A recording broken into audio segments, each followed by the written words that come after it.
head of the Department of Computer Science at Stockholm University. Then we have Jerker, who needs no introduction. We have Anna Kollaps, who's policy assistant to the European Data Protection Supervisor. And then we have Professor Cecilia Magnusson-Schoberg, who is an expert in privacy and data protection, and she is currently heading the public inquiry on data protection and research, as well as an inquiry concerning the Royal Library. So I wanted to begin this morning in this presentation of this panel by presenting a brief presentation that's a little over 10 minutes, trying to put this all together. We've got lawyers here, we've got librarians, and we have technical people. So I kind of just want to try to explain how our worlds are all colliding. So the plan is just to introduce the concept of data mining, talk about data mining and some of the core European data protection principles, and then kind of bring libraries into the picture.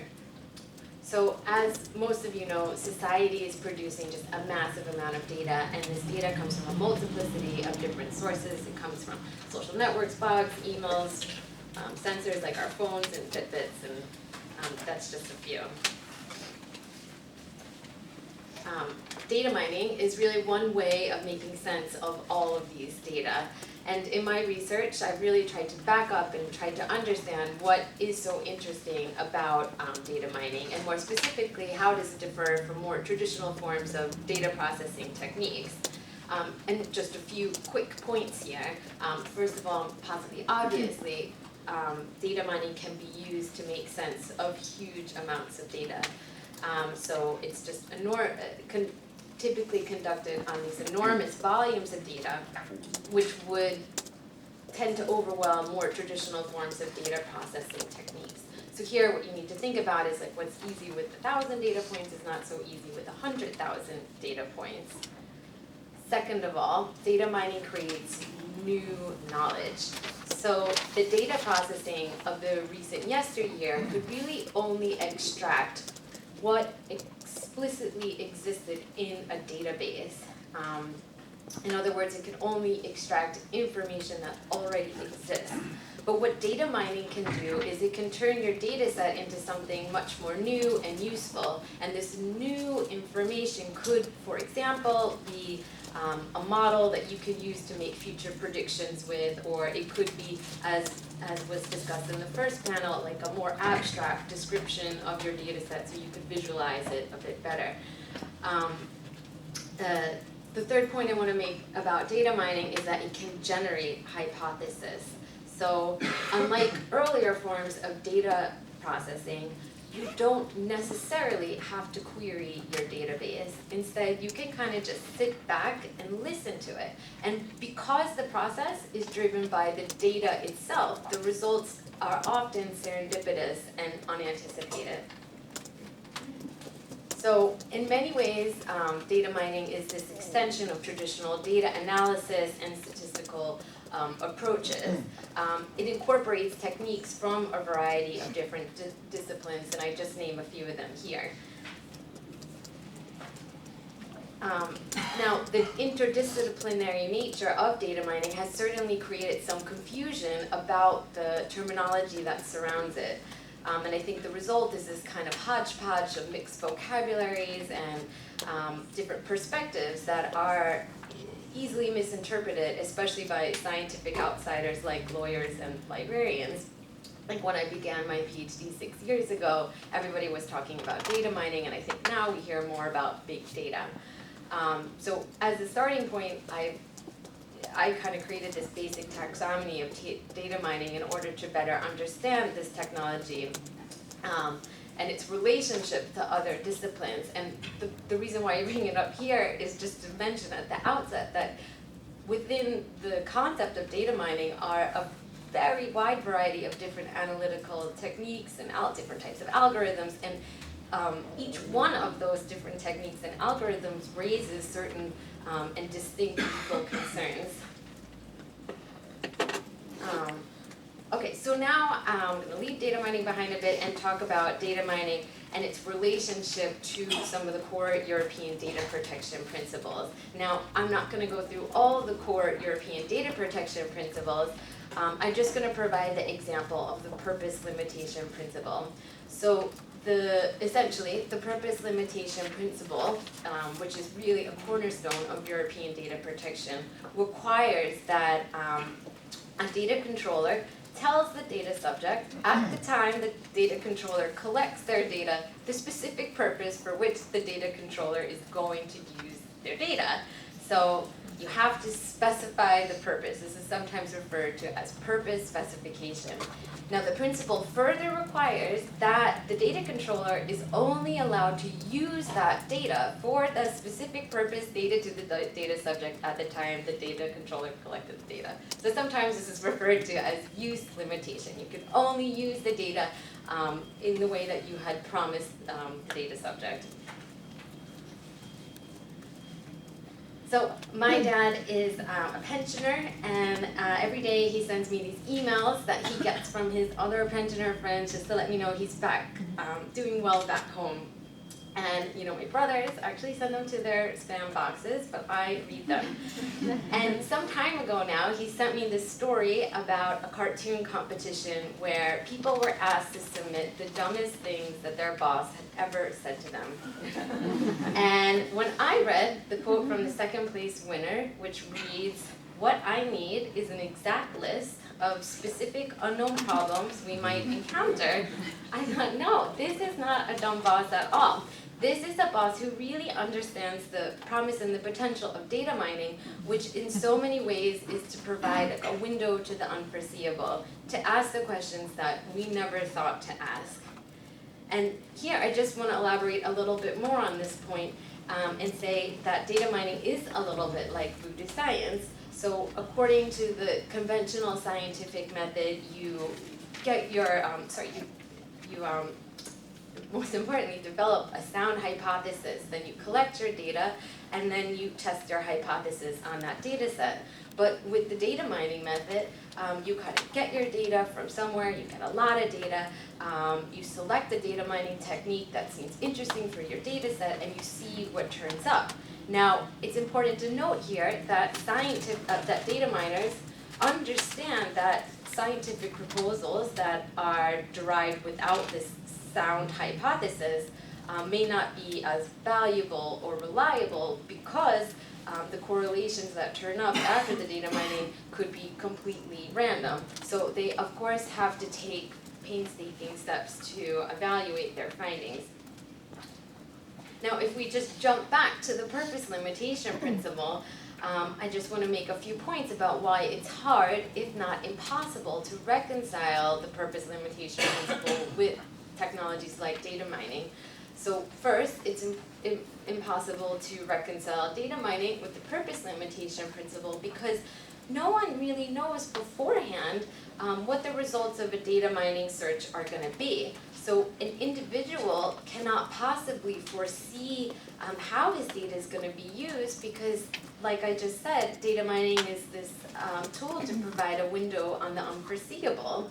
So this means that a data controller cannot conceive of a specific purpose of the data collection because it's not really going to be obvious until after the data processing what data is going to be of value and what relationships are going to emerge. And I think what happens here is that data mining tends to lead to this obfuscation of the purpose limitation principle. So since data controllers seeking to mine their data can't possibly state a clear and precise and specific reason as to why they're going to process their data, they tend to create these broadly defined purposes in order to bolster their freedom to process the data. Another problem with reconciling data mining with the purpose limitation principle concerns the fact that data mining involves combining and analyzing data to create this new information. So two very prosaic examples, you can imagine some kind of transactional data being combined with some kind of criminal law watch list data in order to give rise to the conclusion that a person might be a terrorist. Or in the marketing context, we can imagine that some kind of customer loyalty information might be combined with some kind of demographic information to give rise to this new piece of information about a person, such as a woman is pregnant. This new information then can get passed on to various different authorities without the individual ever knowing that it exists about them. And then these authorities may use it for any number of different purposes. So for example, it may be used as evidence to obtain a wiretap on that person who's now suspected as a terrorist, or it may be used to send coupons to the woman revealing to her family that she's pregnant. And just a final point I want to make about data mining and the purpose limitation principle is that I think it's hard to reconcile these two concepts because data mining can create fragments of information that may not obviously be linked to an individual data subject. And the fact that data mining can fragment data really calls into the question of the application of data protection law in the first place, because data protection law only applies when we're dealing with personal data. And just a few other issues that we can discuss this morning or later this afternoon. I mean, reconciling data mining with the concept of personal data, how to obtain the consent of the data subject, how to deal with the deletion requirements of GDPR, how to deal with the transparency requirements, just a few. So it's not just purpose limitation principle. Now, in this third part, I just want to kind of say a few words about libraries and try to put this all together. So I just kind of want to say, to try to understand the problem here, and I'm sorry to say, especially with an audience filled with so many librarians, that I think libraries are becoming a little bit obsolete in the age of Google. There's just a massive amount of information that's available online, and that's just so easily searchable with internet search engines like Google. And these search engines, they're really attractive. They provide information that's self-service, it's free, and it's available around the clock in the comfort of your own living room. Google really offers like a one-stop shop to the individual researcher, and it also provides this highly usable interface. Now, unlike Google, libraries like Kungliga Biblioteket really have access to older analog material that has been digitalized, and as such, it's very clear that the library can offer the researcher just a much higher quality information in terms of credibility and authority.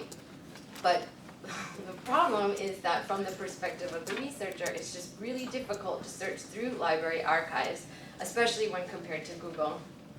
So I think that text data mining really represents the solution for the dilemma. It's the added value for libraries of the future because it promises to help libraries leverage the massive amounts of data that they have in their repositories. Currently, text data mining has a number of different applications within this context, and obviously the possibilities are expanding every single day. Just one example I found is that data mining is being used to sift through this large body of newspapers from the Victorian era in order to discover jokes and this deeper understanding of various aspects of the Victorian culture and society. So although text data mining really represents all these exciting opportunities for researchers and libraries, the problem is data protection law, more specifically the GDPR, can hamper the application of this technology. So the requirement is that all the data processing that involves personal data has to adhere to all the requirements of the General Data Protection Regulation, as well as the larger human rights framework concerning the European Convention of Human Rights and the European Charter of Human Rights, Fundamental Rights. And like I just explained, I think this is an enormous challenge because just the very nature of data mining is at odds with so many of the core provisions found in these legal rules. Okay, so now I would like to open the floor to the panel participants, and first they're gonna all have a few minutes to kind of make some general observations that they have, and then I thought we could I will ask them a few questions and we can all, of course, have a discussion as a group. So I would like to begin with Professor Uno Forst from the Department of Computer Science, who I think may be able to do a better job explaining what data mining is all about. So if I can get my green out, and how do I switch to my presentation?